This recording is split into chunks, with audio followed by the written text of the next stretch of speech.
এই শ্যামাইটা স্যার আমি তো জানি না দিলে এই যে আপনি হাতে দেন কত সালে ডেট দিয়েছেন? এরা সে কই শেষ করে দিয়ে দাও। আচ্ছা এখন চেঞ্জ করে না কেন? 4 মাসে কোম্পানি দিয়ে দাও, এটা কইছি কোম্পানি।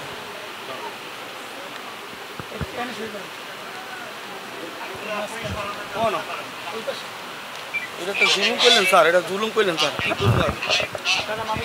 কি করবো আমরা তো অন্যায় করি না, অন্যায় স্বীকার করি না, আমরা তো অন্যায় স্বীকার করছি। এটা চেঞ্জ করে দেন।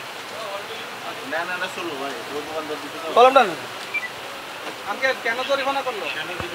জরিমানা হয়েছে, আমার ডেট নাই, এটা তো আমি জানি না, কোম্পানি স্যার আমি তো জানি না, আমি তো জানি না যে আমার জীবনে প্রথম ডেট জরিমানা স্যার দোকানদার জীবনে ব্যাপার কি দোকানদার লাভ নেই। এটা মার্চ মাসে 31 মার্চ মেয়াদ শেষ। এটা এখন কি মাস বলেন? এটা তো এর কমেন্ট দেখাইছি, এরা বেশি নিয়ে যাবে, এরা দেখাই। তো আপনি শুনেন, মেয়াদ উত্তীর্ণ হলে আপনি আপনার দোকানের দৃশ্যমান স্থানে রাখতে পারবেন না। মেয়াদ উত্তীর্ণ হলে কোথায় রাখতে হবে? আলাদাভাবে একটা বক্স করে মেয়াদ উত্তীর্ণ ওখানে রাখতে হবে। আপনি দৃশ্যমান স্থানে রাখতে পারবেন? মানলাম তো, আমি তো স্বীকার করছি, আমি তো এটা স্বীকার করে আপনি স্বীকার করছেন। আর ওই সেমাই ঈদের যে সেমাইগুলো তো ওটাও তো মে মাসে মেয়াদ শেষ 3 তারিখে। এটা তো আমি জানি না, এটা আপনার জানা উচিত। এটা জানেন না যে আপনি না জেনে যখন মানুষকে দিবেন তখনই তো আপনার এটা মানুষ ক্ষতিগ্রস্ত হবে।